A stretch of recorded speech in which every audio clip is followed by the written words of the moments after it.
Welcome to Fact or Freestyle. People love Dave Nourie, and they always answer the phone when he calls. When we get him on Zoom, we ask him to confirm rumors. Let's see how far down the rabbit hole we go.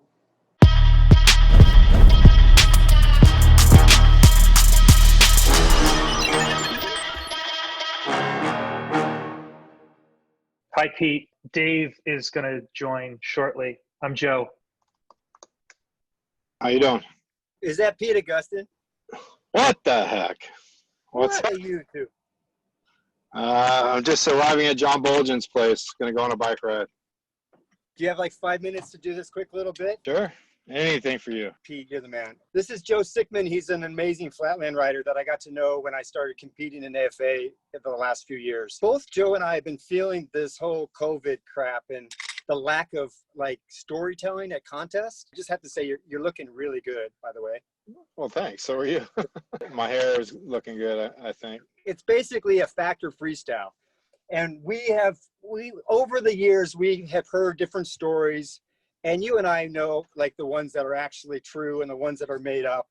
And some of the crazy shit that we hear is just funny. So I've got 3 scenarios right now that we want to run by you. None of our sponsors are gonna back out because we don't have any sponsors yet. Yeah, okay, so all right, factor freestyle.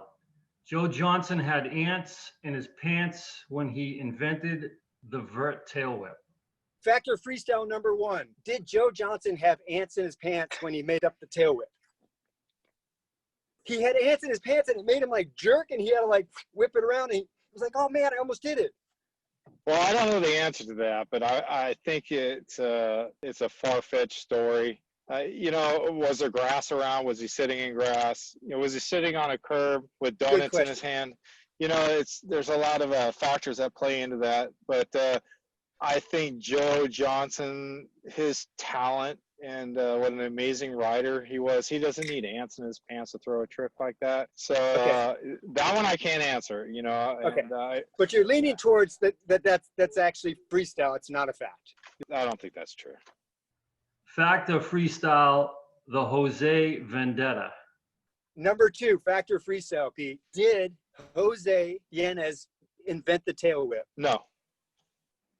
Who invented the tail whip? Mike Dominguez. Oh, I thought it was Brian Blyther. No, Mike Dominguez was doing fly-out tail whips at the Combi Bowl in Upland. And that was the first glimpse of a tail whip was Mike Dominguez. And he did that. I think he was like 14 years or younger when he did that. So, and Mike Dominguez, definitely. Maybe, Joe, we just need to requalify that factor freestyle. Did Jose invent the flatland tail whip?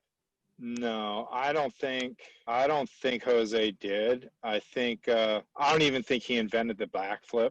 Maybe he was the first one to do it on a bike. I don't think he invented it. I think it was done before that.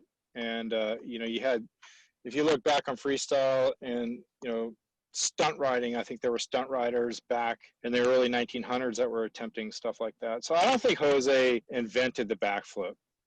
Yeah, gotcha. well, here's the backstory, Pete.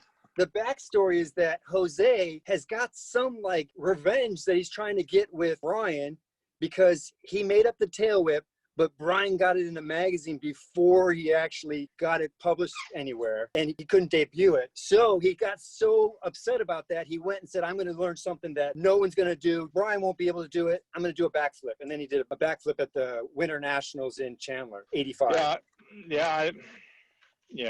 There's no proof to that.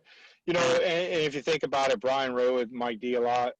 Mike definitely was the first guy to do tail whips. I keep thinking about the Flatland, the first person to do a tail whip on Flatland, and I want to say Bill Nitschke for some reason. Well, he did the Whopper, but I thought Brian was in. I know Brian was in a magazine in like '84. Like doing it on Flatland. Yeah, on the bottom, I think it was the bottom of his half pipe, and just the flat ground on the flat surface on his half pipe. Not a jump, not a bunny hop, just a regular. Yeah, but that's sticking your foot in the front tire, right? Yeah, yes. That's what Jose's claiming. Oh, that's what Jose's claiming? Yeah, there's nothing to, I doubt it. There's a lot of tricks out there that I know exactly who invented them. I was watching a thing with RL today, and there's a trick that I invented called the rivet, right? And I was on the cover of Freestyle magazine doing this trick, okay? And he was calling it something else, and it was kind of bugging me. Really? Joe, make a note of that one for the next Factor Freestyle. I am taking notes of that. Yeah. And like you and I both know, Dave, that Dean Palacio invented the decade. It wasn't Fred Blood. I'm not bashing these people. I'm just being honest. But there are a few tricks that I know who invented them. I was there when they did it, or back then there was a lot of word of mouth. So. Fact or freestyle? DMC was intimidated by Pete in 1985 during warm-up and ghosted before qualifiers. It's fine. So here's our last one. Okay. So fact or freestyle? Dennis McCoy, his debut contest was Pleasanton, 1985. You were actually there. Yeah, I won pro. I won 17 expert. Yeah. He drove from Kansas City all the way. He was co-sponsored by Haro, but on his own dime, he drove all the way out there. Now, this is the rumor. The rumor is that he showed up and you were like, oh, Dave's going pro. I'm an expert. You saw Dennis and like, Dennis, you've got some tough competition. You busted out a 540 into a cherry picker. And Dennis was like, whoa. And then you did a big old Pete Augustin handstand, like all the way across the area. And then Dennis doesn't even show up on the results. Like if you look at the magazine, it was Freestyle BMX. Dennis isn't even listed in the 17 and X.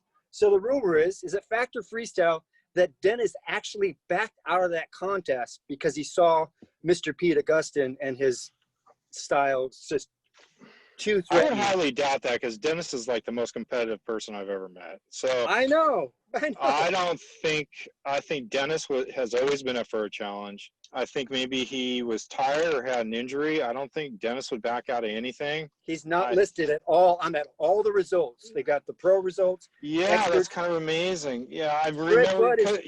I remember that contest because I won that contest, and it's the only contest I ever won. And I remember Brian Skura was so pissed off that I won. Because he had all the tuxedo flashy tricks. Yeah, and, he also had fireworks. Pete, he had fireworks, you remember? Yeah, that's right. He had fireworks. And I just rode my style and did my thing. And I felt like I was riding really good at that time. So in Flatland. So I don't think I intimidated Dennis at all. I think Dennis has always been a super competitive guy and up for a challenge. But do you remember that interaction with Dennis at all? Like you seen him and going, oh, it's some kid from Kansas City, and you're like, here's your competition. You busted out a little routine. I've heard Dennis tell this story. Yeah, well, Dennis has a much better memory than I do. So, and he's landed he's knocked himself out more times than I have. But that is probably a true story. Dennis could do it all, but he always felt like it was a competition. It doesn't matter what it was. It could be anything, and he wanted to compete. I don't believe that story is true. Now I have nothing but love and admiration for them. I think they're amazing human beings. Dennis McCoy competed in everything: street, flatland, vert, mini ramp. It doesn't matter. Dennis would ride it, and he was always at the cream of the crop. And to see what these three human beings have become today, I have nothing but love for these guys, and I'm so glad that I am friends with them. Okay, awesome, Pete. So just to finalize this and wrap this up, so is there anything out there that you have heard that maybe is a bit of a stretch of the truth that could be a fact or freestyle episode that we could do our due diligence and work on to verify? So it could be anything that you like some kids nowadays probably don't know if Wilkerson really rolled a van in Dothan, Alabama. You and I both know. Yeah, and you walked the roll. I walked the roll, exactly. Cool. Okay. That gives us some more content to work for our next episode. But now you got my brain spinning on this stuff. Fact or freestyle? Pete shared a picture of himself that was actually Dave. Oh, here's a fact or freestyle. Was there maybe 2 years ago, there was a photo that was floating around Instagram of someone doing your handstand, like really straight up and down at SeaWorld. And the inventor of this handstand thought that it was actually him. I thought it was me, but the thing is that when I saw the photo, I was like, that is the most perfect handstand I've ever done. I'm straight up and down. And, but I didn't take a close look at the bike. I was just looking at, they had Lysa Beach pants on and all this stuff. And I just assumed it was me. And then you called, and then I posted a picture of it. And then you called me out and it was like, that's me. And I was like, holy shit, that is you. So yeah, man, I think you did them better than me. So no, I don't know about that.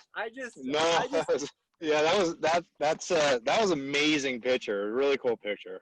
I do have, I'm starting to put pictures on my wall in my house, and they're all of other people, right? And I only have one picture of my house of me riding, okay? But I'm riding with you. The best thing I like about it is, you remember there's a kid, he's like a 5-year-old kid, and he's like, kind of like looking, he's right next to me, and he's like looking up, and he's got this expression on his face, which is his price. It's like, oh yeah. Like, you cut out. He's holding that expression. He is, yeah. He froze on me right there at that expression. Yeah, the kid's expression, right? He's holding it. Oh. That is so perfect. Yeah. Oh my gosh. Dude, that's an awesome story. Okay, Joe, thank you for sharing that. That's great. Yeah. Well, Flatland's the hardest thing to do. That's why nobody does it, dude.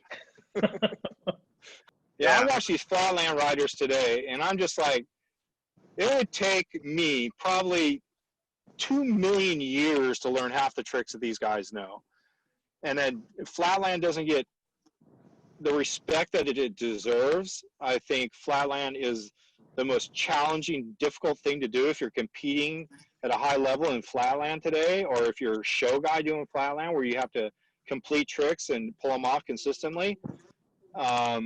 It's a lot easier to correct when you're riding street or riding ramps than it is Flatland. Flatland, there's no correction. You got to nail it perfectly. cool. And I have all the respect for Flatland dudes. Thanks so much. It means a lot. We've got a lot of great content, and we really appreciate your time. And I know Bulgins is probably going, where the hell is Pete? All right. Well, I appreciate you guys listening to me ramble on, because I can ramble. So. No, it was great. We It was really awesome, appreciate man. it. Yeah. All right, Pete. All right. Love you, Keep man. in touch. All right. Love you, brother. All right. Take care.